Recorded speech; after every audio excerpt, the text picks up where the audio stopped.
Good afternoon sir. Afternoon sir. तो हाँ, आज भी टेस्ट है क्या आपका कोई? आज टेस्ट है या नहीं? यस सर है। टेस्ट है, मतलब वेडनेसडे को टेस्ट है ही है। सही है, आप देखे रहो। मैं सिलेबस चेक करता हूँ एक बार कहाँ तक आपका पहुंच गया है ना। तो इसमें तो हम लास्ट ही चैप्टर पढ़ रहे हैं, 12th का सिलेबस है। टेस्ट का सिलेबस मुझे एक बार चेक करना है कहाँ तक आप पहुंच गया। चलो, तो लास्ट क्लास में जो हमने पढ़ा था dual nature of matter and radiation खत्म कर दिया। वो ड्यूअल नेचर के बाद जो नेक्स्ट टॉपिक हम इसे पढ़ते हैं ये आपका होता है स्ट्रक्चर ऑफ एटम। हाँ, we study about the structure of atom. हाँ, कि भाई जो एटम होता है उसके स्ट्रक्चर की रिगार्डिंग थोड़ी सी हम पढ़ते हैं। तो काफी कुछ आप इसको एटॉमिक स्ट्रक्चर में केमिस्ट्री में पढ़ सकते हो, केमिस्ट्री में भी आपने पढ़ा हुआ है। फिर भी फिजिक्स के हिसाब से ना एक बार इसको पढ़ना जरूरी है, थोड़ी बहुत रिक्वायरमेंट जो होती है ना फिजिक्स के डिफरेंट होती है। तो स्ट्रक्चर ऑफ एटम में आपको पता है कि बहुत सारे मॉडल पॉसिबल है। तो जो सबसे पहला मॉडल था that is your Thompson model, है ना। मैं बहुत ज्यादा एलॉबरेट नहीं करूंगा, ये चीज आप जानते हो, थॉमसन मॉडल, है ना। तो थॉमसन मॉडल यही था, प्लम एंड पुडिंग मॉडल।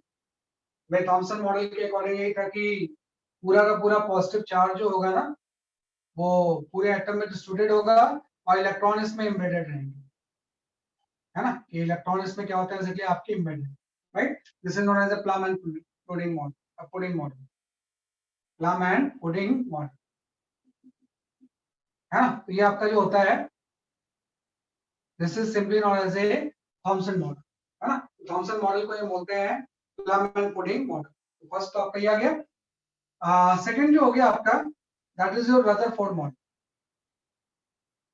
है ना। सेकंड जो मॉडल है that is your Rutherford model,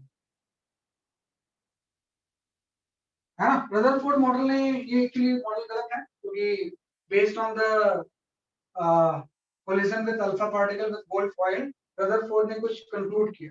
उसने ये बोला कि most of the part of the atom is hollow, है ना। Most of the part of atom is hollow, atom is hollow. भाई बहुत सारा पार्ट इसका खाली होता है, ऐसा नहीं कुछ, है ना। And whole charge,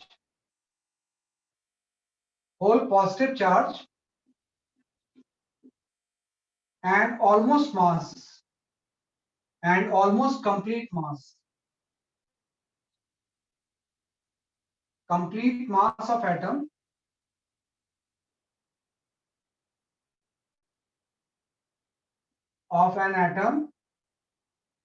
is concentrated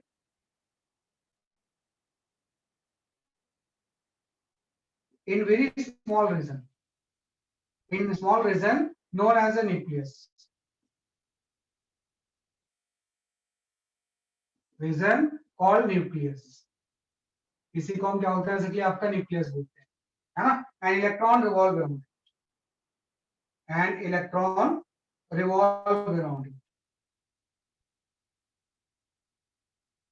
है ना। ये आपका रदरफोर्ड मॉडल था, है ना। लेकिन इसकी भी कुछ शॉर्टकमिंग्स थी, है ना, जो कि आप जानते हो कि ये स्टेबिलिटी ऑफ न्यूक्लियस को प्रेडिक्ट नहीं कर पाता, है ना। कि भाई थॉमसन मॉडल तो ऑल्टरनेटली गलत था, रदरफोर्ड मॉडल काफी ट्रू था। भाई एटम का बहुत सारा पार्ट हॉलो होता है, पूरा का पूरा positive charge and almost complete part एक छोटे से रीजन में कंसंट्रेटेड होगा, उसी को हम न्यूक्लियस बोलते हैं।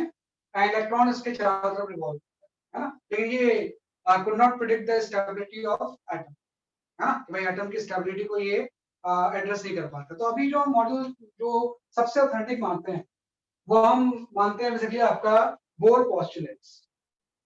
यही आपको मेन पढ़ना है, we study the Bohr postulate,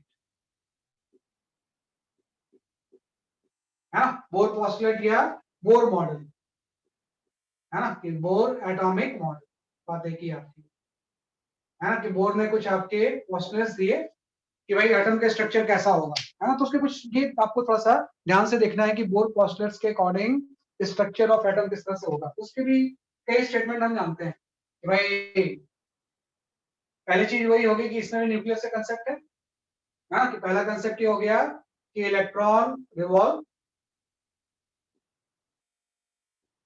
right, around nucleus,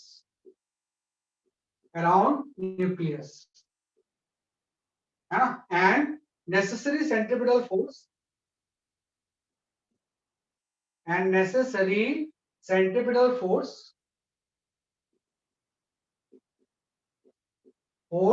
is provided by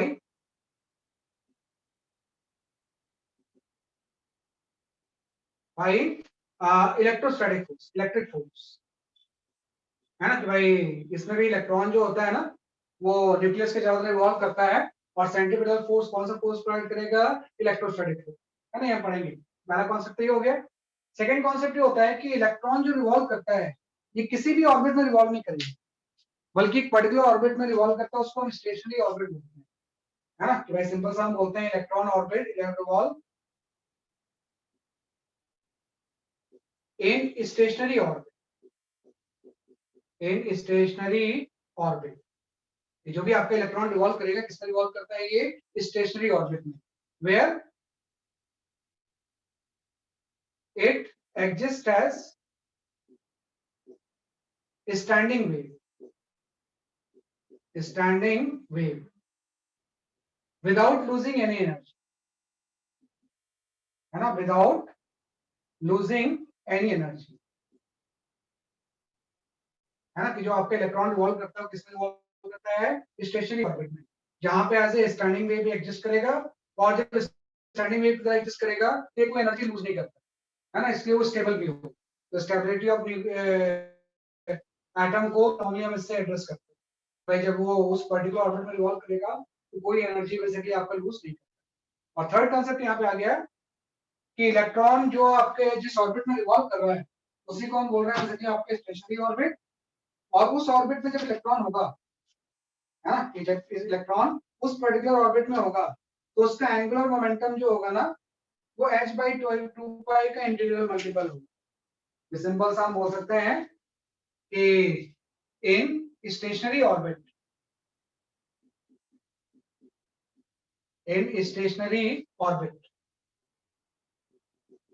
है ना, angular momentum of electron is quantized,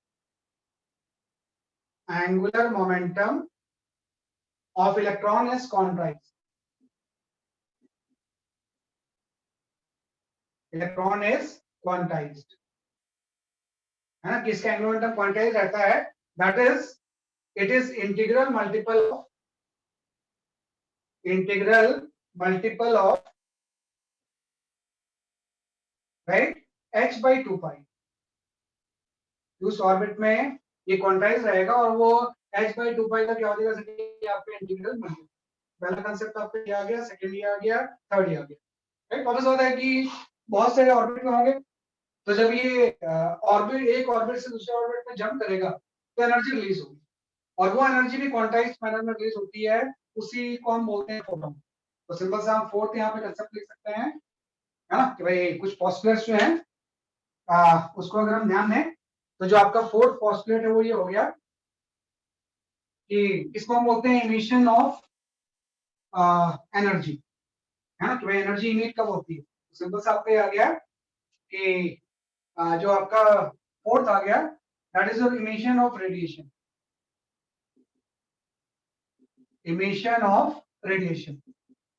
भाई रेडिएशन इस केस में कम इमिट होगा। तो भी हम जानते हैं कि व्हेन इलेक्ट्रॉन मेक या electron jump from higher orbit to lower orbit, jump from higher orbit to lower orbit,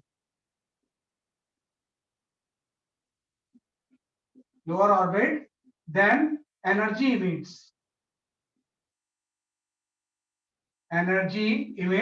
in the form of photon, quantize manner में एनर्जी रिलीज होती है कि जब भी एक लेवल से दूसरे लेवल में क्या होगा, ट्रांजिशन होगा, तो इसी को हम बोलते हैं इमिशन ऑफ रेडिएशन। फिफ्थ जो होता है that is the absorption of radiation,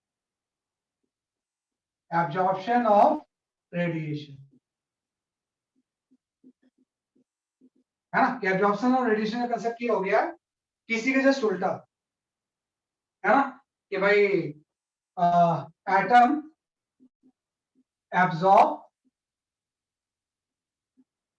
photon of energy equal to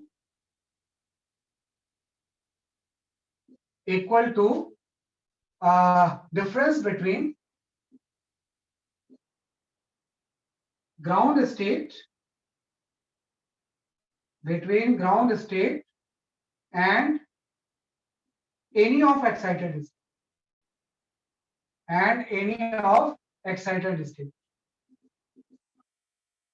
हाँ, कि जब भी आपका कोई फोटोन ऐसा मिलेगा जिसका की एनर्जी ग्राउंड और किसी के एक्साइटेड स्टेट के इक्वल होगा, उस फोटोन को एब्जॉर्ब कर लेता है हाँ, और एब्जॉर्ब जब कर लेगा तो इलेक्ट्रॉन आपके हायर ऑर्बिट से जाएगा, फिर से वो डी एक्साइट हो जाएगा। कि एक्साइटेशन के फ्रैक्शंस के बाद ही डी एक्साइटेशन होता है। तो पूरा जो बोर पोस्टुलेट्स है उसकी ये 5 आपके स्टेटमेंट्स हैं, है ना? कि पहला स्टेटमेंट भी आप जानते हो, सेकंड भी पता है, थर्ड आपको पता है, फोर्थ आ गया, फिफ्थ हो गया। तो इस पूरे से जस्ट हमने एक कंक्लूजन निकाला कि भाई कोई भी इस तरह से अगर न्यूक्लियस है, न्यूक्लियस के ऊपर चार्ज रेडी हो जाएगा, that is the atomic number. इसके चारों तरफ कोई इलेक्ट्रॉन अगर रिवॉल्व कर रहा है ना, इलेक्ट्रॉन इसके चारों तरफ रिवॉल्व कर रहा है और इसकी ऑर्बिटल रेडियस सपोज r है ना, कि ऑर्बिटल रेडियस r में क्या कर रहा है, इसकी आपके रिवॉल्व कर रहा है, तो इसकी कुछ स्पीड होगी हाँ, इलेक्ट्रॉन जब रिवॉल्व करेगा तो किसी v स्पीड से क्या कर रहा है, इसलिए आपका रिवॉल्व है ना। तो वही मैंने बोला है कि इसको कोई ना कोई फोर्स, सेंट्रीफ्यूगल फोर्स प्रोवाइड कर रहा होगा, वो इलेक्ट्रिक फोर्स है। तो जो इलेक्ट्रिक फोर्स इसके केस में होगा वो आपका हो जाएगा k z square by r है ना, ये फर्दर इक्वल हो जाएगा mv स्क्वायर बाई r। तो ये पहला स्टेटमेंट तो यही है ना कि भाई जो इलेक्ट्रोस्टैटिक फोर्स है इस इलेक्ट्रॉन और न्यूक्लियस के बीच में क्या प्रोवाइड करता है, सेंट्रीफ्यूगल फोर्स। एंड फिर हम थर्ड स्टेटमेंट में आते हैं कि कोई भी ऑर्बिट में इलेक्ट्रॉन रिवॉल्व नहीं करेगा, बल्कि सिर्फ वो स्टेशनरी ऑर्बिट में रिवॉल्व करेगा। और स्टेशनरी ऑर्बिट में इस इलेक्ट्रॉन का अगर मास m है तो इसका जो एंगुलर मोमेंटम होगा mvr, ये h by 2 pi का इंटीग्रल मल्टीपल होगा, जो कि आपने डी ब्रॉगली वेव में ही पढ़ा है ना, कि इसका जो बेसिस है वो डी ब्रॉगली वेव से आपने डिफाइन किया। तो भाई स्टेशनरी ऑर्बिट में exact and de Broglie wave fit है, तो उसका एंगुलर मोमेंटम mvr की वैल्यू हो जाएगी nh by 2 pi। तो जो भी हम यहाँ पे लिखेंगे ना वो इसी फॉर्मूले से डिराइव हो। पहला फॉर्मूला आपका ये हो गया, दूसरा फॉर्मूला आपका ये हो गया। और हमने ये जो बोर पोस्टुलेट्स की बात कर रहे हैं या बोर एटॉमिक मॉडल की बात कर रहे हैं, this is valid for hydrogen like atom है ना, कि जब भी हम इस चीज को अप्लाई करेंगे तो किसी भी एटम के लिए नहीं, बल्कि this is bore atomic model is valid for hydrogen like atom है ना, कि हाइड्रोजन लाइक एटम ऐसा एटम जो कि जिस केस में सिंगल इलेक्ट्रॉन है ना, सिंगल इलेक्ट्रॉन मींस या तो आपका हाइड्रोजन ही होगा या आयोनाइज्ड हीलियम या लिथियम भी हो सकता है ना, कि आयोनाइज्ड अगर हीलियम है, लिथियम है, तो उसके लिए बोर पोस्टुलेट का मॉडल क्या होगा, वैलिड। राइट, तो आपके जो भी फॉर्मूले आप जानते हो कि इसी दो फॉर्मूले से क्या होंगे, रिजल्ट आपकी डिराइव है ना। तो वन बाय वन अगर हम फॉर्मूले देखें तो उसको हम बोलते हैं properties of electron in nth Bohr orbit. कि आपको कुछ इसमें फॉर्मूले जानने होते हैं and that formula is called as the property of electron in nth Bohr orbit. तो नेक्स्ट चीज हम इसमें ये पढ़ते हैं, we study the properties of electron in nth Bohr orbit, nth Bohr orbit. We study the property of electrons in nth Bohr orbit, कि जब कोई इलेक्ट्रॉन nth बोर ऑर्बिट में रिवॉल्व करेगा तो उसकी बेसिक प्रॉपर्टी क्या होगी, है ना। तो पहला जो होता है हम एक फॉर्मूला लिखते हैं रेडियस ऑफ ऑर्बिट है ना, we can talk about the radius of nth orbit. ये जो nth ऑर्बिट होगी उसकी रेडियस क्या होगी, तो जो radius of the nth orbit होगी ये आपका हो जाएगा 0.53 n square by z Armstrong है ना। Radius of the nth orbit जो हो जाएगी वो क्या हो जाएगी 0.53 n square by z Armstrong है ना। सेकंड जो हो जाएगा that is your velocity of electron in nth orbit है ना, जस्ट इसी को ड्राइव करके आया है। हाँ, एक चीज आप यहाँ पे पहले और को लिख लेना कि भाई जो radius of the nth Bohr orbit है ना, ये आपका n स्क्वायर बाय z हो गया, आर्मस्ट्रांग इतने आ गए। इसमें एक्चुअली मास ऑफ इलेक्ट्रॉन नहीं आता तो आप यहाँ पे लिख देना कि जो radius of the nth core orbit होता है, this is inversely proportional to the mass of the electron. हाँ भाई, mass of the electron actually हमने सब्स्टिट्यूट कर दिया तो ये कम आ गया, otherwise mass of the electron की क्या होगा, इनवर्सली प्रोपोर्शनल। तो ये चीज ध्यान रखनी आती है आपको, कई बार इलेक्ट्रॉन की बजाय कोई दूसरा पार्टिकल अगर यहाँ पे रिवॉल्व करेगा तो फॉर्मूला हम यही यूज करेंगे, बस मास को इस रिलेशन से मॉडिफाई करेंगे, है ना। तो सेकंड आ गया आपका speed of electron in nth orbit. भाई nth ऑर्बिट में स्पीड ऑफ इलेक्ट्रॉन क्या हो, इलेक्ट्रॉन इन nth ऑर्बिट। भाई nth ऑर्बिट में स्पीड ऑफ द इलेक्ट्रॉन कितनी हो जाएगी, तो उसका एक फॉर्मूला आ जाएगा कि जो Vn की वैल्यू होगी ये आपकी हो जाएगी Z by 137 into sorry C by 137 into Z by n metre पर सेकंड, है ना। इसमें C स्पीड ऑफ लाइट है, ये C स्पीड ऑफ लाइट है, बाकी Z और n ये nth ऑर्बिट में स्पीड ऑफ द इलेक्ट्रॉन ही होती है। और एक दिन जान रखना कि मास ऑफ द इलेक्ट्रॉन से ये स्पीड ऑफ द होती है वो इंडिपेंडेंट होती है, ये स्पीड ऑफ इलेक्ट्रॉन जो होती है this is independent of mass of electron, independent of electron mass. Electron mass से क्या होता है, आपका इंडिपेंडेंट होता है ना, जैसे इसमें तो इनवर्सली प्रोपोर्शनल है, तो इस केस में मास से क्या रहेगा, आपका इंडिपेंडेंट, है ना। थर्ड आ जाएगा energy of electron in nth orbit. हम यहाँ पे डिस्कस करेंगे कि what is the energy of electron right in nth orbit. भाई किसी भी nth ऑर्बिट में इलेक्ट्रॉन की एनर्जी क्या होगा, आपको पता है इलेक्ट्रॉन दो तरह की एनर्जी पोजेस करेगा, एक तो आपकी इसकी एनर्जी जो हो जाएगी वो काइनेटिक हो जाएगी, तो काइनेटिक एनर्जी तो हम इससे निकाल लेंगे half m into Vn square, और एक इलेक्ट्रोस्टैटिक पोटेंशियल एनर्जी हो जाएगी, तो इलेक्ट्रोस्टैटिक पोटेंशियल एनर्जी हो जाएगी वो आपकी हो जाएगी k Z स्क्वायर बाई, है ना, r आ जाएगा, है ना। इलेक्ट्रॉन और न्यूक्लियस के बीच में इलेक्ट्रोस्टैटिक पोटेंशियल एनर्जी होगी वो इतनी हो जाएगी, और इन दोनों का जो सम होगा वो टोटल एनर्जी हो जाएगा, तो टोटल एनर्जी इलेक्ट्रॉन की जो हो जाएगी वो आपकी k प्लस ई हो जाएगी, है ना, k प्लस ई हो जाएगी। और आपको पता है कि इसको जब हम करेंगे और सिंप्लीफाई करेंगे तो ये आपका इतना आ जाएगा -13.6 Z square by n square electron, ये जानना भाई -13.6 Z square by n square क्या हो जाएगा, इलेक्ट्रॉन वोल्ट। ये टोटल एनर्जी ऑफ ऑर्बिट होगी। और बस बात है अगर टोटल एनर्जी आ गया तो k and u हम निकाल सकते हैं, क्योंकि आपको पता है जो u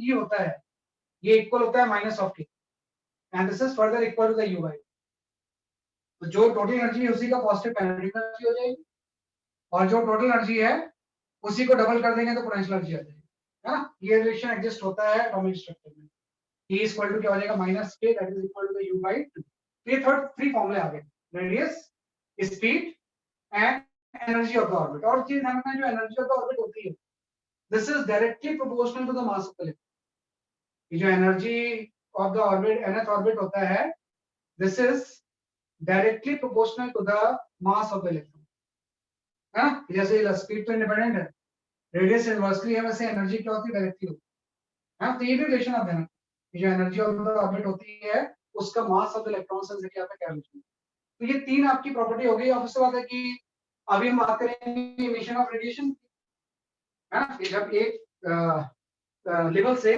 दूसरे लेवल में जब जंप करेगा, है ना, तो एनर्जी रिलीज होगी फोटोन के फॉर्म में, है ना। तो अगर मैं दो लेवल का डिफरेंस निकालूं, है ना, कि भाई दो लेवल का एनर्जी लेवल का डिफरेंस कितना होगा, डेल्टा ई, तो डेल्टा ई की वैल्यू जस्ट आपकी 13.6 Z square into 1 by n1 square minus 1 by n2 square, है ना। और इस बात है इलेक्ट्रॉन वोल्ट में लिख रहे हैं, where n1 is the lower orbit, n2 क्या हो जाएगा, हायर ऑर्बिट हो जाएगा, n1 लोअर ऑर्बिट हो जाएगा और n2 क्या हो जाएगा, ये आपका हायर ऑर्बिट। और अब इस बात है ये एनर्जी फोटोन के फॉर्म में रिलीज होगी, तो इस एनर्जी को हम लिख सकते हैं Sc by lambda। तो Sc by lambda की वैल्यू जो होगी 13.6 Z square into 1 by n1 square minus 1 by n2 square हो जाएगा इलेक्ट्रॉन वोल्ट में, है ना। तो ये आपका आ गया, है ना। एक चीज ध्यान रखना इसमें कि कई बार जैसे ये रिलेशन सबसे इंपॉर्टेंट है, इसी से आपको सॉल्व करना चाहिए, क्योंकि Sc की वैल्यू हम जानते हैं कि आपने फोटोइलेक्ट्रिक इफेक्ट में ही पढ़ा था कि जो Sc होता है इसकी वैल्यू होती है 12,400 इलेक्ट्रॉन वोल्ट ऑन स्ट्रॉन्ग। अगर मैं 12,400 यहाँ पुट करूंगा ये इलेक्ट्रॉन वोल्ट में है, तो वेवलेंथ आर्मस्ट्रांग वैल्यू है। लेकिन एक चीज और भी होती है कि जो RSC की वैल्यू होती है ना, ये 13.6 होता है, where R is the Rydberg constant. कि R को अगर हम रेडबर्ग कांस्टेंट ले लें तो जो RSC की वैल्यू होती है वो कितनी होती है, जैसे कि आपकी 13.6। वही चीज है, इसको अगर मैं यहाँ यूज करूँ तो यहाँ से 1 बाई लैम्डा की वैल्यू आ जाएगी, और यहाँ पे आ जाएगा Rydberg constant into Z square into 1 by n1 square minus 1 by n2 square. कोई बात नहीं, है ना, कि SC की जगह पे हम यहाँ पे पुट कर देंगे 13.6 बाई R। तो 13.6 कैंसिल हो गया, रेडबर्ग कांस्टेंट में ट्रांसफर आ गया। इसमें जो R है that is your Rydberg constant. यार जो हो जाएगा ये क्या हो जाएगा, कि आपका रेडबर्ग कांस्टेंट, है ना, कि R इसमें क्या हो जाएगा, कि आपका रेडबर्ग कांस्टेंट, राइट। ये आपका हो गया इमिशन ऑफ रेडिएशन। इस फॉर्म में इलेक्ट्रॉन क्या होगा, जैसे कि आपका रिलीज होगा। तो मोस्टली देखा जाए तो यही चार फॉर्मूले यूज होंगे, radius, speed, energy and energy का डिफरेंस। कि एनर्जी का डिफरेंस इलेक्ट्रॉन के फॉर्म में बेसिकली आपका रिलीज होगा। एक और फॉर्मूले होते हैं, that is the number of possible value. हाँ, इसमें एक और फॉर्मूले, वैसे सब फॉर्मूले आप जानते होंगे आई होप, लेकिन फिर भी मैं बता रहा हूँ आपको कि आपका फोर्थ फॉर्मूला हो गया। एक और फॉर्मूला हम इसमें यूज करते हैं, नंबर ऑफ पॉसिबल वैल्यू। कि भाई एक लेवल से जब दूसरे लेवल में जंप होगा तो नंबर ऑफ पॉसिबल वेवलेंथ कितनी है, पॉसिबल वेवलेंथ, है ना, क्योंकि n1 n2 के बीच में और भी लेवल्स होंगे ना, तो कहीं भी जंप हो सकता है। तो अगर किसी इलेक्ट्रॉन का ट्रांजिशन n2 से n1 हो रहा है तो जो नंबर ऑफ पॉसिबल वेवलेंथ होते हैं n, है ना, इसकी वैल्यू आपकी ये होती है। ये नंबर ऑफ पॉसिबल वेवलेंथ की जो वैल्यू आएगी वो आपकी हो जाएगी, that is the n2 minus n1, है ना, इनटू आपका हो जाएगा, हाँ, n2 minus n1 plus 1, n1 plus 1 by 2 आ जाएगा। कि अगर किसी का ट्रांजिशन n2 लेवल से n1 लेवल पे हो रहा है तो आपको देगा n2 minus n1, n2 minus n1 plus 1 by क्या हो जाएगा, सर आपका 2 है ना। तो ये जस्ट हम थोड़ा सा ध्यान रखते हैं, राइट, कि इसमें अगर n1 1 हो गया, ग्राउंड स्टेट में हो रहा है, तो फिर ये n into n minus 1 by 2 हो गया। तो ये भी एक फॉर्मूला काफी इंपॉर्टेंट है, इसी को हम बोलते हैं नंबर ऑफ पॉसिबल वैल्यू। भाई जब ट्रांजिशन होगा तो कितनी अलग अलग तरह के फोटॉन्स दिखेंगे, तो नंबर ऑफ पॉसिबल वेवलेंथ आपकी कितनी है, राइट। तो ये कुछ फॉर्मूले होते हैं, इसी के बेसिस पे आप न्यूमेरिकल सॉल्व करते हैं। मोस्ट ऑफ द केस में जो न्यूमेरिकल सॉल्व करेंगे वो इसी के बेसिस पे हम क्या करते हैं, आपका एनालाइज करते हैं, और उसमें कोई नई चीज नहीं है, ये सारी चीजें हम केमिस्ट्री के थ्रू वन बाय कुछ जानते हैं, है ना। अब एक चीज और आ गई कि इसी के बेसिस पे हम हाइड्रोजन एटम का एनर्जी लेवल डायग्राम बनाते हैं, है ना, जो भी हमने फॉर्मूला लिखा है इससे यूज करके हम यहाँ पे बनाते हैं energy level diagram of hydrogen atom, है ना, सिर्फ हाइड्रोजन के लिए। We talk about the energy level diagram, है ना, of hydrogen atom, of hydrogen atom. तो एनर्जी लेवल डायग्राम का होता है कि आपका ये सपोज ग्राउंड स्टेट हो गया, है ना, तो ग्राउंड स्टेट का मतलब n equal to 1, this is simply known as a ground state, है ना। तो ग्राउंड स्टेट की एनर्जी आपको पता है कि ग्राउंड स्टेट की एनर्जी जो हाइड्रोजन एटम की होगी वो माइनस 13.6 इलेक्ट्रॉन वोल्ट बनने, ऐसे आपको पता है। इसके बाद n इक्वल टू 2 आ जाएगा, ये आपका हो जाएगा first excitation state, this is simply known as a first excitation state, है ना, ये आपका हो जाएगा जैसे आपका फर्स्ट एक्साइटेशन स्टेट, है ना। तो फर्स्ट एक्साइटेशन स्टेट पे जो इसकी एनर्जी होगी वो माइनस 3.4 इलेक्ट्रॉन वोल्ट, है ना। ऐसे आपको हो जाएगा n इक्वल टू 3, है ना, ये आपका सेकंड एक्साइटेशन स्टेट हो जाएगा। यहाँ पे जो इसकी एनर्जी होगी माइनस 1.51 इलेक्ट्रॉन वोल्ट, ऐसे आपका हो जाएगा फोर्थ एक्साइटेशन स्टेट, यहाँ पे इसकी एनर्जी हो जाएगी माइनस 0.85 इलेक्ट्रॉन, है ना, और ऐसे आपका हो जाएगा इनफाइनाइट, है ना। इसकी एनर्जी आपकी 0 होगी, है ना, कैसे लेवल आते जाएंगे 1 2 3 4 5, n इक्वल टू जब इनफाइनाइट हो जाएगा तो एनर्जी क्या हो जाएगी, जैसे कि आपकी 0, है ना। तो इसी के बेसिस पे अगर मैं कुछ टर्म यहाँ पे डिफाइन करूंगा जो ये काफी इंपॉर्टेंट है, पहला टर्म हो जाएगा, उसको हम बोलते हैं आयनाइजेशन एनर्जी। ये जो इसमें सबसे पहला टर्म आता है, we call it as ionization. Ionization energy. भाई आयोनाइजेशन एनर्जी क्या होती है? आयोनाइजेशन एनर्जी होती है किसी भी ग्राउंड स्टेट से इलेक्ट्रॉन को निकालने के लिए जो एनर्जी रिक्वायर्ड होती है। कि कोई इलेक्ट्रॉन अगर ग्राउंड स्टेट में है, ग्राउंड स्टेट से इसको अगर मैं बाहर निकालना चाहता हूँ, तो जो एनर्जी रिक्वायर्ड होती है उसी को हम क्या बोलते हैं, जैसे कि आपका आयोनाइजेशन। आयोनाइजेशन एनर्जी होती है minimum energy required to ionize an atom. Required to ionize an atom. An atom from ground state. भाई ग्राउंड स्टेट से आयनाइज करने के लिए जो भी एनर्जी चाहिए होती है उसी को हम क्या बोलते हैं, जैसे आपका आयनाइजेशन में। दूसरा जो हम यहाँ पे टर्म पढ़ते हैं, we study the binding energy. We talk about the binding energy. भाई इस इलेक्ट्रॉन की बाइंडिंग एनर्जी क्या होती है? यहाँ तो ध्यान रखना, जो बाइंडिंग एनर्जी होता है ये किसी भी लेवल की होती है ना। तो भाई एनर्जी है ना required to remove an electron. Remove an electron from any level. Electron from any state. Not necessarily ground state. From any state. है ना। तो अगर आपसे बोला जाए हाइड्रोजन की आयनाइजेशन एनर्जी कितनी होगी, तो आपकी हो जाएगी 13.6 इलेक्ट्रॉन वोल्ट। लेकिन अगर सबसे बाइंडिंग एनर्जी पूछा जाए और स्टेट के अलग होगी। अगर मैं यहाँ पे बताऊं कि सेकंड एक्साइटेशन स्टेट की बाइंडिंग एनर्जी कितनी हो जाएगी, पेशेंट स्टेट की बाइंडिंग एनर्जी कितनी हो जाएगी, ये आपकी बाइंडिंग एनर्जी हो जाएगी आपकी पॉजिटिव 1.51 इलेक्ट्रॉन वोल्ट। अगर पॉजिटिव 1.55 इलेक्ट्रॉन वोल्ट यहाँ पे इलेक्ट्रॉन को दे दें तो इनफाइनाइट पे चला जाएगा, उससे आपका रिमूव हो जाएगा। तो सेकंड हो गया बाइंडिंग एनर्जी। तीसरी जो एनर्जी होती है इसको हम बोलते हैं एक्साइटेशन एनर्जी, है ना। कि जो थर्ड एनर्जी होती है this is known as a excitation energy, है ना। थर्ड जो एनर्जी होती है we call it as a excitation energy, है ना। तो सिंपल सा this is the energy required to excite energy required right to excite an atom.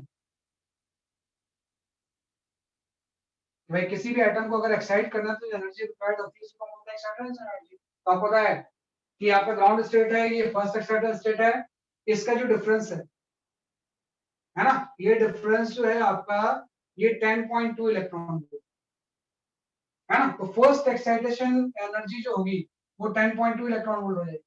अगर इस इलेक्ट्रॉन को मैं 10.2 इलेक्ट्रॉन वोल्ट दे दूं तो यहाँ पहुंच जाएगा, है ना। ऐसे ये जो गैप होगा वो सेकंड एक्साइटेशन एनर्जी हो जाएगी। तो किसी भी दूसरे स्टेट में ले जाना है तो एनर्जी देनी पड़ेगी, उसी को हम क्या बोलते हैं एक्साइटेशन एनर्जी, है ना। तो ये आपका इस तरह से हम बात कर रहे हैं, राइट। तो आपको पता है कि जैसे किसी भी इलेक्ट्रॉन को अगर आपने एक्साइट कर दिया, जब वो डी एक्साइट होगा तो उससे एक स्पेक्ट्रम बनता है, उसी को हम बोलते हैं इमिशन स्पेक्ट्रम, है ना। यहाँ में बात करते हैं जैसे कि आपके एक्साइट हो गया, फिर से जब डी एक्साइट होगा तो रेडिएशन इमिट होंगे, और रेडिएशन जब इमिट होंगे तो उससे इमिशन स्पेक्ट्रम, इमिशन स्पेक्ट्रम बना सकते हैं। कि अगर मैं यहाँ पे इमिशन स्पेक्ट्रम की बात करूँ, है ना, कि इस तरह से अगर इमिशन स्पेक्ट्रम की बात करूँ तो हो सकता है कि ग्राउंड स्टेट पे ट्रांजिशन होने में, है ना। यहाँ पे हम किसकी बात कर रहे होंगे, जैसे कि आपकी ग्राउंड स्टेट। तो ये एक सीरीज बनती है, we call it as a Lyman series,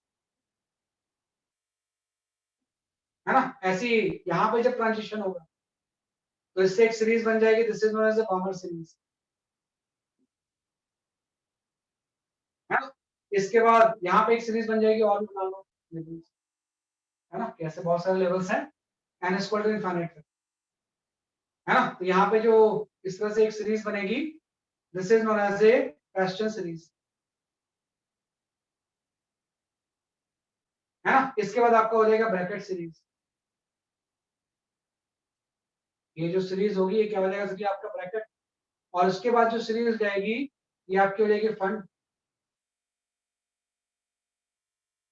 है ना। ये आपका हो गया Lyman, बामर, bastion, bracket end fund series, है ना। ये आपके डिफरेंट डिफरेंट क्या है बेसिकली आपके सीरीज है, लाइमर, बामर, बेस्टियन, ब्रैकेट एंड क्या हो गया बेसिकली आपका फंड हो गया। तो ध्यान रखना, थोड़ा सा ध्यान रखना इसमें, ये लाइमन सीरीज होती है ये अल्ट्रा वायलेट रीजन में, ये क्या होती है बेसिकली आपकी अल्ट्रा वायलेट, है ना। जो बामर सीरीज होती है विजिबल होती है, ये इलेक्ट्रोमैग्नेटिक स्पेक्ट्रम का विजिबल रेंज, है ना। और इसके बाद जो ये चीज आती है वो इंफ्रारेड है ना, कि भाई ये जो सीरीज है वो तो आपका और भी आगे आ जाएगा, है ना। लाइमन सीरीज अल्ट्रावायलेट हो गई, बामर जो होगी विजिबल हो गई, इसके बाद की सीरीज क्या होती है मेनली इंफ्रारेड होती है ना। तो ये आपके जस्ट हमने एक कंसेप्ट यूज किया है तो ये सीरीज हम जानते हैं केमिस्ट्री में कई डिटेल में पढ़ते हैं। अब एक चीज आती है कि what is the method of excitation of an atom, कि कोई भी जो एटम होगा ये आपका एक्साइट कैसे होगा, कोई भी एटम है इसको एक्साइट करने के बेसिक मेथड्स क्या होंगे, तो वो बड़ी इंपॉर्टेंट चीज है कि what is the method of excitation, है ना। हमें पढ़ेंगे जैसे कि आपका method of excitation, method of excitation, है ना। तो देखो मेथड ऑफ एक्साइटेशन दो तरह के होते हैं, एक तो होता है bye absorption of photon, bye absorption of photon, भाई फोटोन को एब्जॉर्ब कर कोई भी एटम एक्साइट हो सकता है ना, कि भाई एब्जॉर्प्शन ऑफ क्या हो जाएगा कि आपका फोटोन, भाई इस तरह से अगर हम ले लें, है ना, ये आपका इस तरह से आपके डिफरेंट डिफरेंट आपकी सीरीज है ना, इस तरह से क्या है कि आपकी सीरीज है n इक्वल टू 1 से लेके सॉरी इसको लिखने की जरूरत भी नहीं, मतलब इसको आप क्यों लिखोगे, bye absorption of photon, absorption of photon आपको पता ही अभी आपने पढ़ा कि भाई फोटोन को एब्जॉर्ब करके ये एक्साइट हो सकता है, लेकिन उस फोटोन की जो एनर्जी होनी चाहिए वो एग्जैक्ट डिफरेंस के इक्वल होना चाहिए, है ना, कि energy of photon should be equal to right exact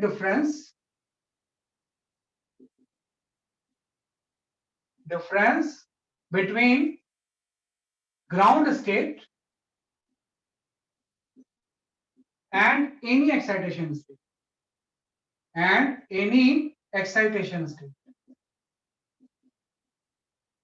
कि अगर इसकी एनर्जी ग्राउंड स्टेट और किसी भी एक्साइटेड स्टेट के एग्जैक्ट डिफरेंस के इक्वल होगी तो ये एक्साइट हो जाएगा, है ना। जैसे अगर आप ग्राउंड स्टेट में 10.2 एनर्जी दे दिया तो ये फर्स्ट पे चला गया, अगर एग्जैक्ट इन दोनों के इक्वल होगा तो सेकंड पे चला जाएगा, मतलब बीच वाला नहीं आना चाहिए, अगर बीच वाला आ रहा है तो फोटोन एब्जॉर्ब नहीं होता, भाई फोटोन अपनी एनर्जी पूरी ट्रांसफर करता है, पार्शियल ट्रांसफर नहीं कर सकता, या तो एब्जॉर्ब होगा या नहीं होगा, एब्जॉर्ब तभी होगा जब उस फोटोन की एनर्जी एग्जैक्ट डिफरेंस को किसी को मैच करे, तो ये इसमें इंपॉर्टेंट चीज है। एक और तरीका है फोटोन को एटम को एक्साइट करने का, वो होता है by collision with electron, by collision with electron with some particle electron not necessary by collision with some particles, किसी पार्टिकल से कोलाइड करके भी कर सकते हैं, है ना, कि पार्टिकल से कोलाइड करके भी कर सकते हैं, और कोलिजन जब होगा तो दो लॉ फॉलो होंगे, conservation of energy and conservation of matter, कि particle may transfer energy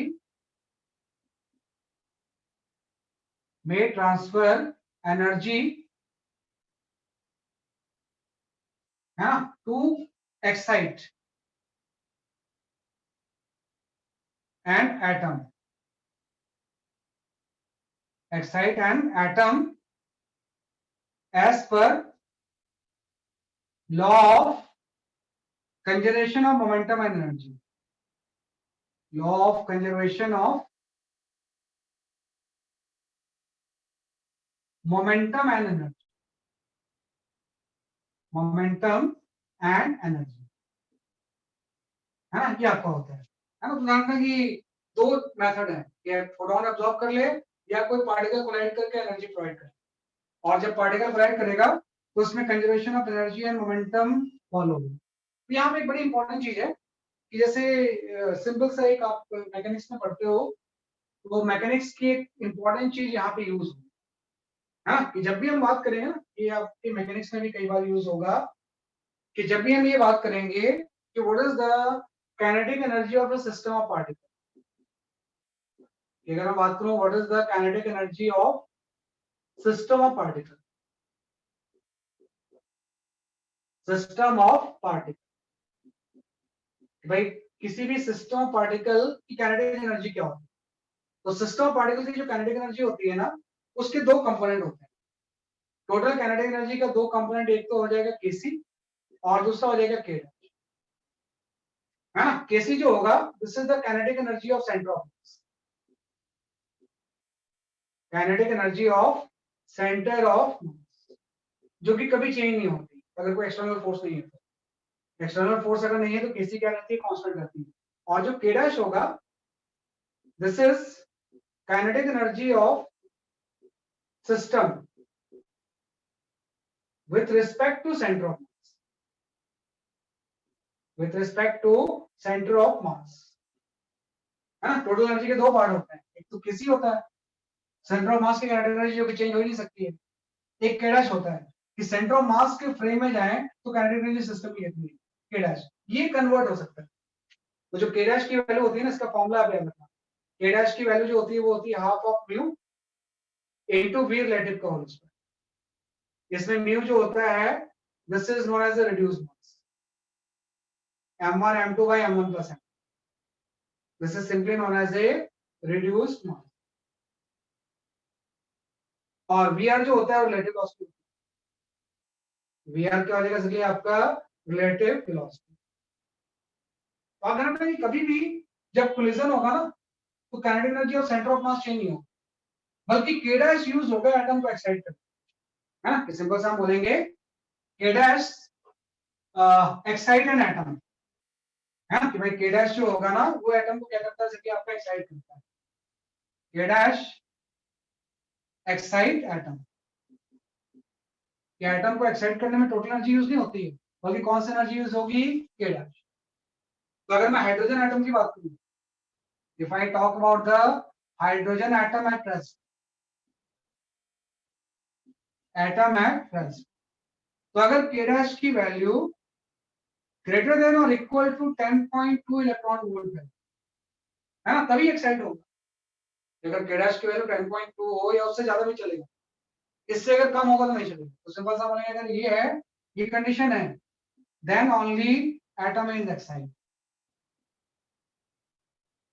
then only atom excite and collision is inelastic, collision is inelastic। अगर k डैश की वैल्यू 10.2 या उससे ज्यादा है तभी ओनली एटम एक्साइट होगा, और एटम अगर एक्साइट होगा तो काइनेटिक एनर्जी कंजर्व नहीं देगी ना, फिर काइनेटिक एनर्जी का कुछ पार्ट तो यूज हो गया एक्साइट करने में, और जब वो एटम डी एक्साइट होगा तो वापस काइनेटिक एनर्जी थोड़ी होगी, तो रेडिएशन में कन्वर्ट होगी, मतलब सिस्टम की काइनेटिक एनर्जी कम होगी। जो काइनेटिक एनर्जी कम होती है तो उस कोलिजन को हम क्या बोलते हैं, इनलास्टिक। लेकिन अगर k डैश की वैल्यू किसी केस में लेस देन 10.2 इलेक्ट्रॉन वोल्ट होगी, then atom will not excite, will not excite. कि भाई एटम को एक्साइट करने के लिए मिनिमम इतनी एनर्जी इतनी चाहिए, तो अगर ये 10.2 इलेक्ट्रॉन वोल्ट से कम होती है तो हाइड्रोजन एटम एक्साइट नहीं है ना। अगर एक्साइट नहीं होगा मतलब काइनेटिक एनर्जी कंजर्व रहेगी, तो एक्साइट नहीं हुआ तो जो काइनेटिक एनर्जी वही रहेगी, देन एटम एक्साइट नहीं होगा and collision will be elastic. Collision जो होगा वो कैसा होगा, इसलिए आपका इलास्टिक होगा, है ना। तो ये बेसिक थ्योरी एटॉमिक स्ट्रक्चर की है जो कि मुझे आपको बतानी है। तो इसमें ध्यान रखना कि जो मैकेनिक्स में हम जो चीजें यूज करते थे एज इट इज हम इसमें यूज करते हैं, है ना। फॉर एग्जांपल इसको आप इस तरह सोच सकते हो, ये स्प्रिंग ब्लॉक सिस्टम वाला क्वेश्चन ही हो गया, है ना। कि आपने बोला कि सपोज आपका एक कोई ब्लॉक है m मास का, यहाँ पे एक m मास का और ब्लॉक है, इससे आप एक स्प्रिंग लगा दो ऐसे, है ना, और ये किसी u से जा रहा है और ये रेस्ट पे, तो जाके इसको कोलाइड करेगा और जब इसमें मैक्सिमम कंप्रेशन हो जाएगा, ये दोनों किसी कॉमन लॉस से मूव करेंगे, तो आपको ये बताना है कि इसमें मैक्सिमम कंप्रेशन कितना होगा। XM is the maximum compression, maximum compression कितना, ये निकालना है मुझे। मैं क्या करूंगा ना, मैं कंजर्वेशन ऑफ मोमेंटम एनर्जी नहीं लगाऊंगा, मैं इसका k डैश निकालूंगा। मैं बोलूंगा इसका k डैश कितना है, तो k डैश हो जाएगा reduce mass half m into m/2 into relative loss की होगी u माइनस 0। ये तो रेस्ट पे था, ये u से ज्यादा था, तो ये इसका k डैश हो गया। तो आपका सेंटर ऑफ मास में तो कोई चेंज नहीं आएगा, k डैश ही तो कन्वर्ट होगी स्प्रिंग पोटेंशियल एनर्जी में। तो जब मैक्सिमम कंप्रेशन होगा तो पूरी की पूरी k dash spring potential energy में कन्वर्ट होगी, half k into x maximum square होगा, है ना। तो यहाँ से x मैक्सिमम की वैल्यू आप निकाल लोगे, कि इस केस में जो x मैक्सिमम होगा उसकी वैल्यू आपकी होगी u under root of m/2, है ना। कि x मैक्सिमम की वैल्यू क्या हो जाएगी, u under root of m by क्या हो जाएगा आपका 2, उस तरह से निकाल सकते हैं, है ना। तो ये x मैक्सिमम आ गया। तो ये जैसे मेथड मैंने इस पे यूज किया ना, इसी मेथड को मैं यूज कर लूंगा एटॉमिक स्ट्रक्चर। भाई टोटल काइनेटिक एनर्जी से मुझे मतलब नहीं है, बल्कि k डैश निकालना है, और वो k डैश एटम को क्या करेगा, एक्साइट करेगा, है ना। ये काफी इंपॉर्टेंट है, एटॉमिक एक्साइटेशन, है ना। तो कई बार ये चीजें हम ना केमिस्ट्री में नहीं पढ़ते, बाकी तो पढ़ लेते हैं बहुत सारी चीजें, कि कई ऐसी चीजें जो है वे केमिस्ट्री में आप नहीं पढ़ेंगे, इसके लिए ये कर सकते हैं। ठीक है ना, तो उसको लिख लो थोड़ा सा।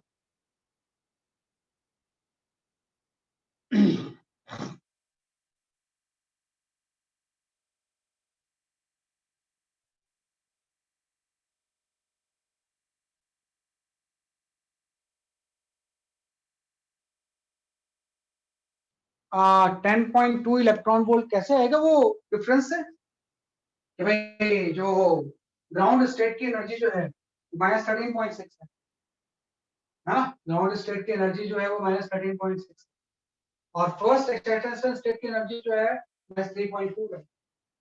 इन दोनों का डिफरेंस जो होगा ना, वो आपका आ जाएगा 10.2 इलेक्ट्रॉन। भाई सबसे पास में तो फर्स्ट एक्साइटेशन स्टेट ही है ना, अगर वहां नहीं पहुंच पा रहा है इलेक्ट्रॉन, तो बाकी जगह पे भी एक्साइट नहीं होगा। ग्राउंड स्टेट और फर्स्ट स्टेट का डिफरेंस 2 हो गया 10.2। हाँ, हाइड्रोजन के लिए हम बात कर रहे हैं, बाकी दूसरों के लिए कुछ डिफरेंट। तो जस्ट मैंने बोला है कि हम एटम को एक्साइट कर रहे हैं, हाइड्रोजन एटम अगर रेस्ट, है ना, हाइड्रोजन एटम अगर रेस्ट पे है तो उससे एक्साइट करने की बात। तो हाइड्रोजन की first excitation energy 10.2 electron volt.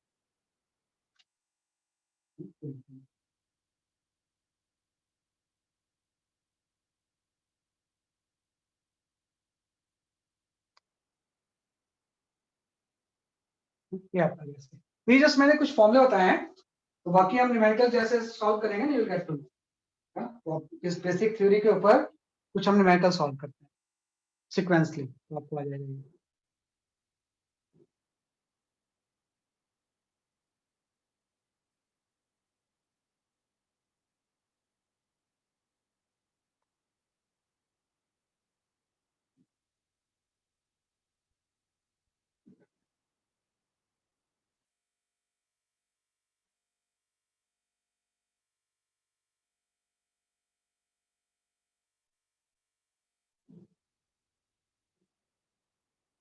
Okay, you can go for this question.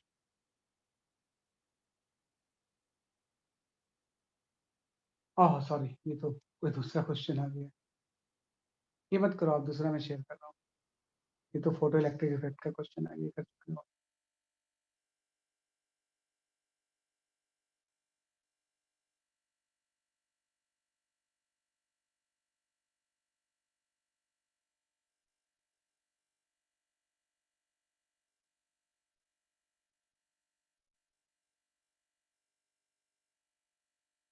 हाँ, 1 बाय 1 हम करते हैं सारे क्वेश्चन एकदम सिक्वेंसली।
सही, कृतिक आपका आंसर सही।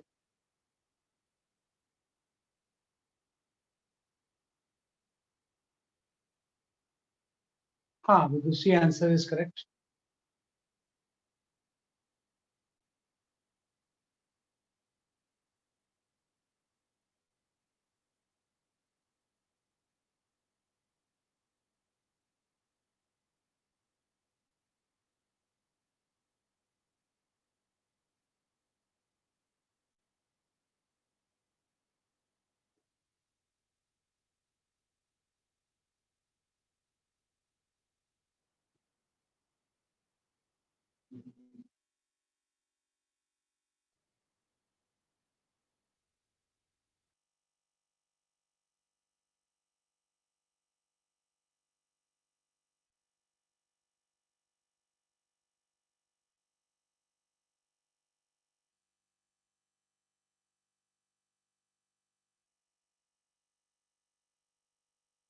सही है ना, इसका आंसर काफी लोगों के सही आ गए हैं, तो जस्ट फॉर्मूला बेस्ड क्वेश्चन है ये।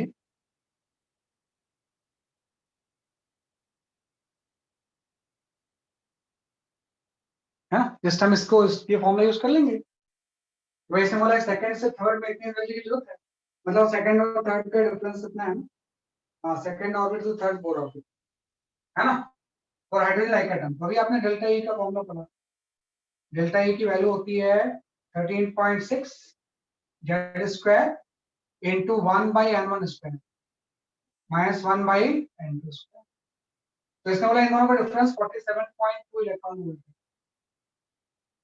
13.6 जेड स्क्वायर, जेड आपको नहीं पता, हाइड्रोजन लाइक एटम है, हाइड्रोजन नहीं, इंटू 1/n1, 2 से हम ले जा रहे हैं इसको किस पे, 3 पे, 1/3 स्क्वायर। तो इससे सॉल्व करोगे तो जेड की वैल्यू, जेड स्क्वायर की वैल्यू 25 आ जाएगी, या जेड की वैल्यू 5 है। जेड जो होगा वो कितना हो जाएगा, आपका 5। जस्ट अपनी फॉर्मूला यूज करिए, तो जेड की वैल्यू इस केस में कितनी आ गई, आपकी 5 है, लेकिन हाँ, जेड की वैल्यू 5 आ गई।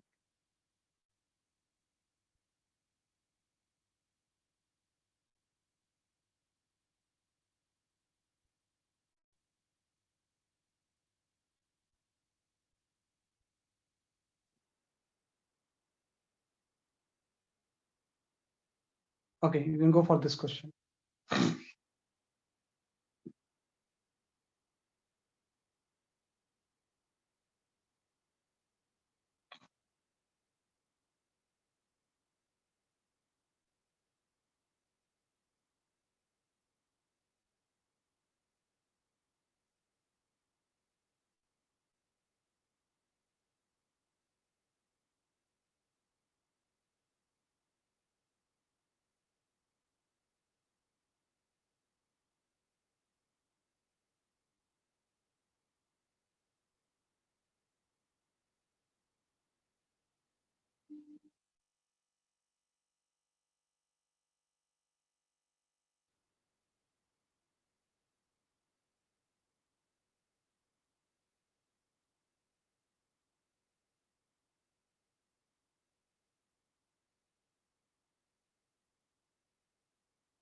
भाई एनर्जी बता दो, एनर्जी आ गया तो वेवलेंथ अपने आप आ जाएगा।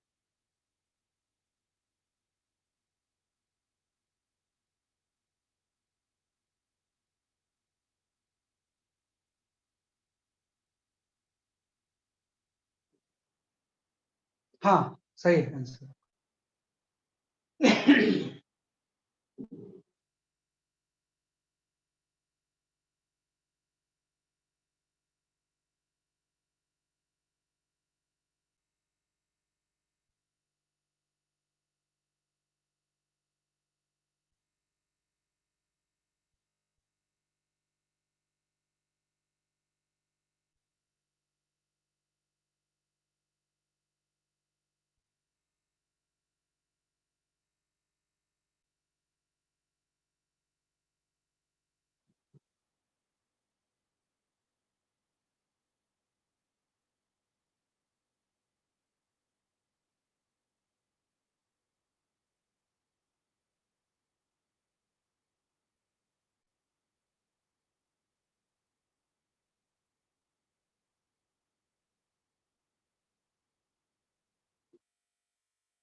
हाँ सही है, Nimisha answer is correct and Kritika आपका आंसर सही है ना। विदुषी सही है आपका आंसर। तो थोड़ा सा देख लो, थोड़ा सा चेक करो जरा सा, है ना। हाँ सही, नैनोमीटर में आएगा इसका आंसर, ठीक है ना। है ना, मेन चीज समझना है कि क्या पूछ रहा है क्वेश्चन में, है ना। तो आप थोड़ा ध्यान रखना, इसने बोला हुआ है कि state of excitation energy of this, मतलब स्टेट ऑफ एक्साइटेशन एनर्जी जो होता है ना 10.2 इलेक्ट्रॉन वोल्ट, वो फर्स्ट एक्साइटेशन स्टेट की एनर्जी होती है। मतलब फाइनली माइनस इक्वल टू 2 है। फर्स्ट एक्साइटेशन स्टेट यहाँ पे n की वैल्यू 2 है, उसकी एक्साइटेशन एनर्जी 10.2 होती है। मतलब फाइनली यहाँ पे आएगा, स्टार्टिंग में बाइंडिंग एनर्जी इतने का था, तो इसी का पॉजिटिव वैल्यू तो बाइंडिंग एनर्जी होती है। मतलब बाइंडिंग एनर्जी ऑफ 0.8 रेंज का मतलब n²4। इलेक्ट्रॉन का ट्रांजिशन जो हो रहा है ना, वो आपका 4 से यहाँ पे हाँ राइट, 4 से कहाँ पे आ रहा है, जैसे आपका 2 पे आ रहा है, तो आ गया एनर्जी डिफरेंस। जो यहाँ पे फोटोन रिलीज होगा उसका एनर्जी डिफरेंस दोनों का हो जाएगा। ये आपको हो जाएगा कि आपका -0.85 प्लस 3.4, है ना। तो इससे आपका जो एनर्जी आएगी वो आपकी 2.55 इलेक्ट्रॉन वोल्ट। कोई फॉर्मूला लगाने की जरूरत ही नहीं है, आपको एनर्जी तो पता ही है, इसकी एनर्जी इतनी है, इसकी एनर्जी इतनी है, दोनों का जो डिफरेंस होगा उसी डिफरेंस का तो यहाँ पर फोटोन एनर्जी होगा, डेल्टा ई का। और एक बार अगर ये एनर्जी आ गई फोटोन की, तो इसी को हम एस सी बाई लैम्डा के इक्वल पुट कर देंगे, तो यहाँ से वेवलेंथ आ जाएगा। एस सी की वैल्यू आप पुट कर दोगे जो आपकी स्टैंडर्ड वैल्यूज होती है, यहाँ से लैम्डा की वैल्यू है ना, तो दोनों निकाल लेंगे।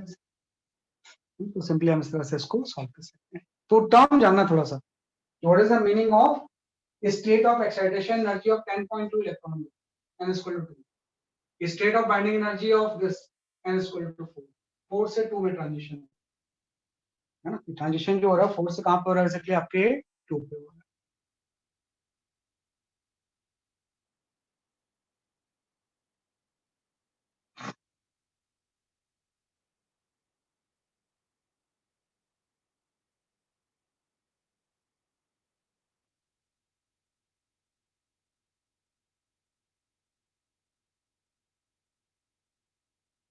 ये आपका आ गया इस तरह से, you can go for this.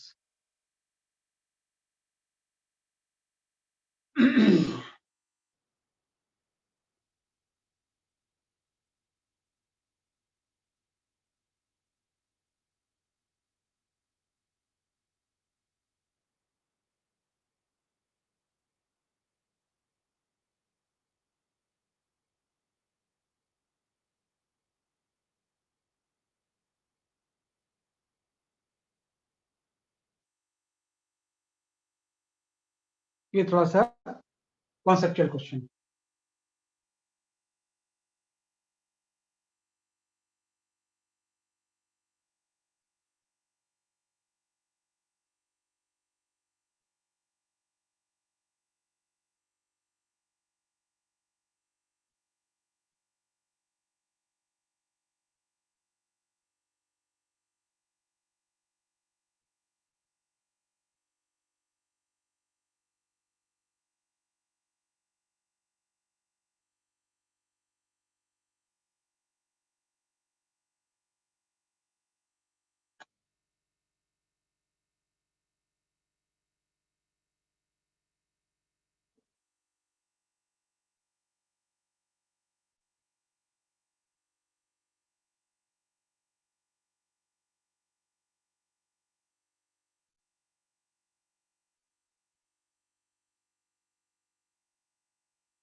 नहीं, ये तो नॉर्मल आंसर होता है।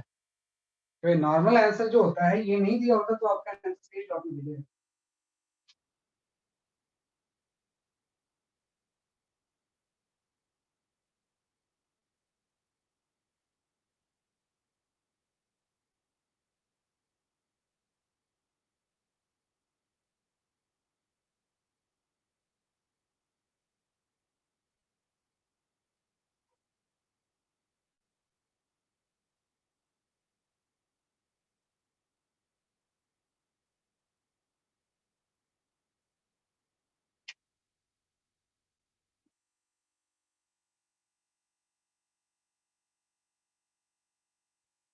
हाँ, कृतिका आपका आंसर सही है।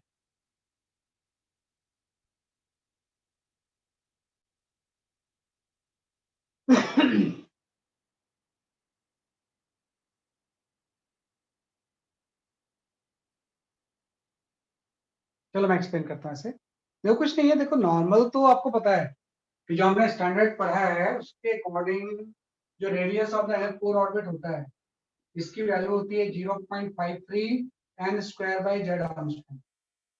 लेकिन ये तब होता है जब पोटेंशियल एनर्जी की वैल्यू ये हो माइनस के जेड स्क्वायर बाई आर, है ना भाई, मतलब पोटेंशियल जो हो वो inversely proportional to the r. उस केस में ये होता है। उस केस में अगर आपसे पूछा था कि आर की वैल्यू क्या होगी तो directly proportional to n square हो जाएगा, उसी ऑप्शन सही हो जाता है। लेकिन ये नॉर्मल नहीं है ना, इसने तो बोला ये अगर क्या होगा, हम क्या करेंगे इसको डिफरेंशिएट करके पहले फोर्स निकाल लेंगे फिर निकाल लेंगे। तो फील्ड इक्वल टू होता है माइनस डी बाई डी। जैसे आप इसको डिफरेंशिएट करोगे यहाँ पे आ जाएगा b not by r not into r not by r, है ना, ये आपकी फील्ड आ जाएगी। तो यहाँ से आर नॉट कैंसिल हो गया। यहाँ पे फील्ड की वैल्यू जो कि नेगेटिव का मतलब अट्रैक्टिव फील्ड है b not by r. Field से फोर्स आ जाएगा, तो फोर्स की वैल्यू आपकी हो जाएगी इलेक्ट्रॉन के चार्ज से मल्टीप्लाई कर देंगे तो e we not by r. ये फोर्स अब सेंट्रीपिटल फोर्स प्रोवाइड कर रहा है। तो ये फोर्स अगर सेंट्रीपिटल फोर्स प्रोवाइड करेगा ये इक्वल हो जाएगा m b square by r, है ना। एक तो रिलेशन यहाँ से ये आ गया। यहाँ से तो आप देखो आर की वैल्यू तो कैंसिल ही होगी, है ना। यहाँ से v की वैल्यू जो हो गई वो आपके आ गई under root of E V not by m, है ना। और अभी आपने पढ़ा कि सिर्फ वही ऑर्बिट परमिटेबल होगी जिसमें कि एम बी आर क्या होगा एन एच बाई टू पाई के इक्वल। तो यहाँ पे v की वैल्यू ये पुट कर दो। तो जैसे हम v की वैल्यू यहाँ पुट करेंगे तो m into root of E V not by M हो जाएगा into R equal to N H by two pi. अब देखो सारे टर्म कॉन्स्टेंट है ना, है ना, कि भाई जो रेडियस और एन के अलावा बाकी सारे टर्म तो एक कांस्टेंट ही है। मतलब रेडियस और एन का क्या रिलेशन है, radius is directly proportional to n. तो स्टैंडर्ड केस में रेडियस एन स्क्वायर का डायरेक्टली प्रोपोर्शनल होती है। तो अगर कोई स्पेशल केस दिया हो तो आपको बेसिक सॉल्व करना होगा। भाई फोर्स सेंट्रीफ्यूगल फोर्स प्रोवाइड करेगा और एमवीआर किसके इक्वल हो जाएगा एन बाय 2 पाई। तो इसका जो आंसर है R is directly proportional to N, मतलब A option is the correct. ये काफी इंपॉर्टेंट क्वेश्चन है, कई बार एग्जाम में पूछा जाता है। अगर ऐसा होगा तो क्या होगा प्लान कर सकते हैं। सर इसने क्वेश्चन में बोला हुआ है कि अट्रैक्टिव पोटेंशियल है तो नेगेटिव में देना चाहिए था ना। हाँ नेगेटिव ले लो वो तो मतलब इसमें minus v not l n r upon r not. नहीं नहीं ऐसा नेगेटिव पोटेंशियल, हाँ वो माइनस ले लोगे तो प्लस आ जाएगा। भाई अगर इसको माइनस ले लोगे ना नेगेटिव पोटेंशियल अगर है तो अल्टीमेटली यहाँ पे जो साइन आएगा वो प्लस आ जाएगा। सही बात है ना, मतलब अट्रैक्टिव फोर्स होगा, है ना। अट्रैक्टिव पोटेंशियल का मतलब जो भी फोर्स होगा वो अट्रैक्टिव है ना, अट्रैक्टिव फोर्स इसमें एक्टिव है उस तरह से करेंगे। Yes sir. हाँ फिर बाद में जब इलेक्ट्रॉन का चार्ज पुट करेंगे ना यहाँ पे वो माइनस होगा ना तो फोर्स अट्रैक्टिव नेचर का अपने ये बेसिक्स है इसको तो काफी इंपॉर्टेंट क्वेश्चन होगा, मतलब कई बार बेसिक्स में ही चेंज हो जाता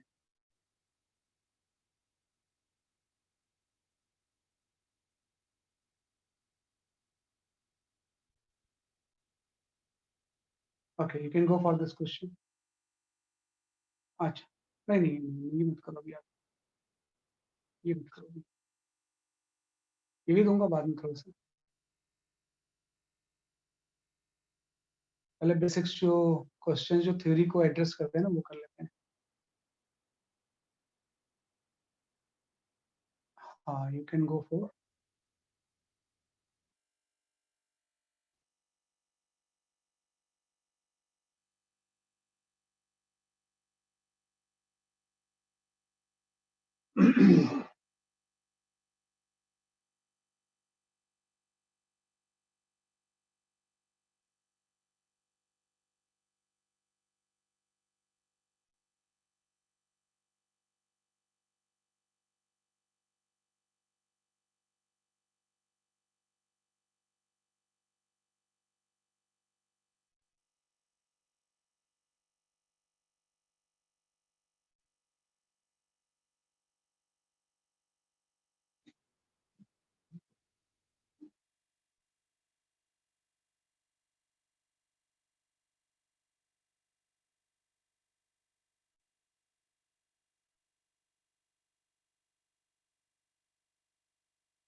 आराम से इसको करना सॉल्व।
हाँ निमिषा, अब आपका आंसर सही है।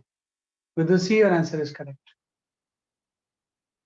सही बताया आपने, सही है। निमिषा एंड विदुषी, और आंसर इज करेक्ट, है ना, सही है ना, एकदम। थोड़ा सा ध्यान देना, और तो कुछ है नहीं इसमें।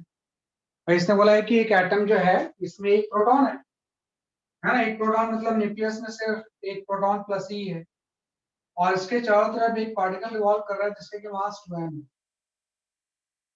है ना, और लेकिन चार्ज इलेक्ट्रॉन की इक्वल है। तो बस वही है कि फॉर्मूला जो है इसमें z इक्वल टू 1 हो गया, है ना। और इससे बोला है कि सारे पॉसिबल ट्रांजिशन हो रहे हैं first excitation state. First excitation state का मतलब n इक्वल टू 2, ये तो ग्राउंड स्टेट होती है। तो सारे ट्रांजिशन ऊपर से हो रहे हैं फर्स्ट एक्साइटेशन स्टेट, है ना। तो लॉन्गेस्ट वेवलेंथ की बात कर रहे हैं, ये बात कर रहे हैं कि सारे जो पॉसिबल ट्रांजिशन जो फर्स्ट एक्साइटेशन स्टेट में हो रहे हैं, इसमें लॉन्गेस्ट वेवलेंथ कब होगी। तो लॉन्गेस्ट वेवलेंथ तब होगी जबकि एनर्जी सबसे लीस्ट होगी। जिसकी एनर्जी सबसे कम होगी, एनर्जी डिफरेंस, उसका वेवलेंथ सबसे ज्यादा होगा, है ना। तो लॉन्गेस्ट वेवलेंथ का मतलब ट्रांजिशन जो होगा वो 3 से किस पे होगा, 2 पे। और अभी आपने फॉर्मूला पढ़ा कि भाई 1 बाई लैम्डा इक्वल टू जो होता है, ये आपका Rydberg constant into 1 by n1 square, तो 2 स्क्वायर हो गया, माइनस 1 बाई 3 स्क्वायर, है ना। ये आपका आ गया। तो यहाँ से आपका जो लैम्डा आ रहा है ना, लैम्डा की वैल्यू की अगर हम बात करें, तो ये आपका हो रहा है ना, कि भाई ये जो चीज आएगी, है ना, ये आपकी आ जाएगी मेरे ख्याल से कितनी आ रही है आपकी, है ना। इसको लैम्डा अगर हम निकालेंगे यहाँ से, तो लैम्डा की वैल्यू विल गेट, है ना, कि भाई यहाँ से आपका, हाँ 36, है ना, बाई 5 आ जाएगी। यहाँ से आपका आ जाएगा लैम्डा की वैल्यू 36 बाई 5 है ना, ये आपका आ रहा है। लेकिन ये आपका आंसर नहीं है, 36 बाई 5 बी ऑप्शन है ना, लेकिन ये बी ऑप्शन गलत है, बी ऑप्शन सही नहीं है। इसलिए सही नहीं है क्योंकि अभी मास को आपने नहीं दिया ना, जो पार्टिकल रिवॉल्व कर रहा है उसका मास डबल है। तो अभी आपने पढ़ा था कि जो एनर्जी होती है इलेक्ट्रॉन की, वो मास के डायरेक्टली प्रोपोर्शनल होती है। तो वेवलेंथ मास की क्या हो जाएगी, इनवर्सली प्रोपोर्शनल। तो जो भी फॉर्मूला आपने वेवलेंथ का निकाला है, इसको मास ऑफ द इलेक्ट्रॉन लेके अगर मास हम डबल कर रहे हैं तो वेवलेंथ हाफ होगा। तो आपका आंसर जो होगा वो सी सही होगा। सी सही मतलब लैम्डा बाई 2 है ना, कि भाई आप जो वेवलेंथ आएगी वो एक्चुअली में lambda dash equal to lambda by 2 होगी, है ना। और लैम्डा बाई 2 जब होगी तो ये 18 बाई 5, 18 बाई 5 आ जाएगा, उसी ऑप्शन में मिलेगा। तो ध्यान रखना, इसमें ऑप्शन होगी तभी। लेकिन वो क्यों सही नहीं, ध्यान रखना, क्योंकि यहाँ पे जो पार्टिकल रिवॉल्व कर रहा है वो इलेक्ट्रॉन नहीं है, ऐसा पार्टिकल है जिसका कि मास डबल है। तो उसके लिए रिलेशन आप याद रखोगे, एनर्जी अगर इसकी होगी तो लैम्डा इनवर्स की होगी। तो मास अगर डबल कर रहे हैं तो वेवलेंथ हाफ, 18 बाई 5। ये आपका इंपॉर्टेंट कांसेप्ट है, राइट। तो हम इसको समझते हैं। छोटे छोटे पॉइंट्स जो होते हैं ना, कई बार ऐसे क्वेश्चंस केमिस्ट्री में भी आ जाएंगे, आप नॉट नेसेसरी कि फिजिक्स में ही आएंगे, ऐसी चीजें केमिस्ट्री में भी आपको आएंगी। किसी भी में आपने पढ़ा है तो दोनों सब्जेक्ट में ही यूज होगा।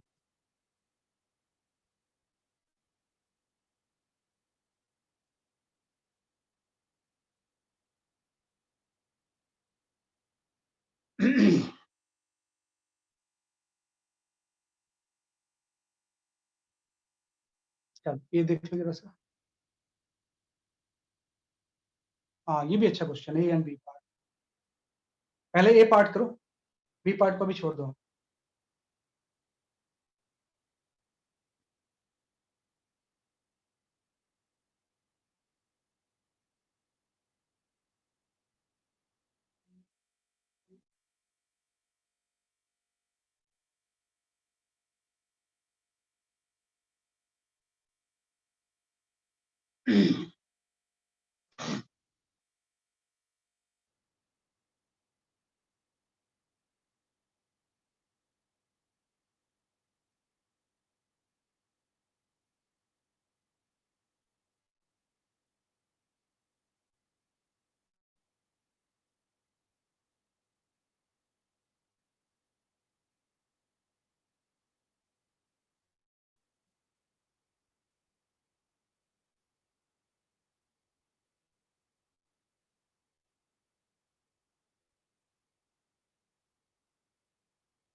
अच्छा, ये energy of first excitation state पूछा हुआ है, वो एनर्जी गलत लिखा हुआ है। अगर पोटेंशियल एनर्जी ग्राउंड स्टेट की हम 0 ले लें तो फर्स्ट स्टेट की एनर्जी कितनी होगी टोटल? रेफरेंस चेंज करके बोल रहे हैं।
ये आंसर नहीं है अभी, ये थोड़ा सा क्रिटिकल क्वेश्चन होता है। वही अगेन ये कि अभी केमिस्ट्री में कई बार आता है।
ओके, चलो मैं एक्सप्लेन करता हूँ इसे, है ना।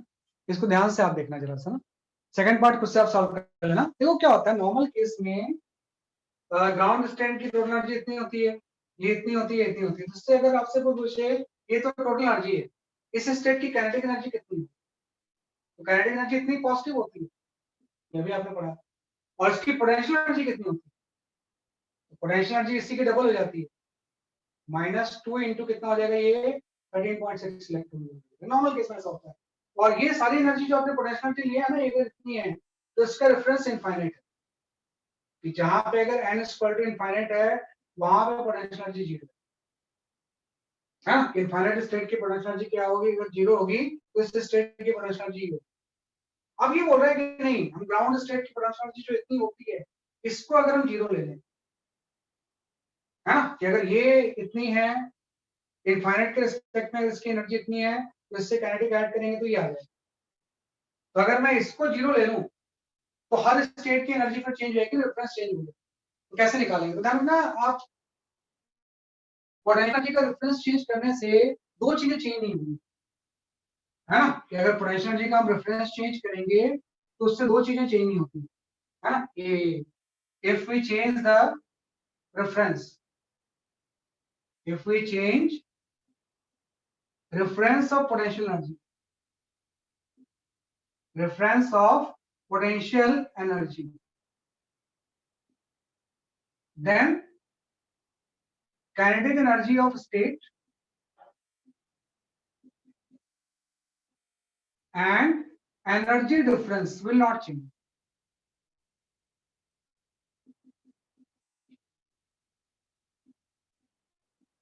Will not change, है ना, ये चेंज नहीं होगा, काइनेटिक एनर्जी जो स्टेट की चेंज नहीं होगी और एनर्जी डिफरेंस भी चेंज नहीं होगा।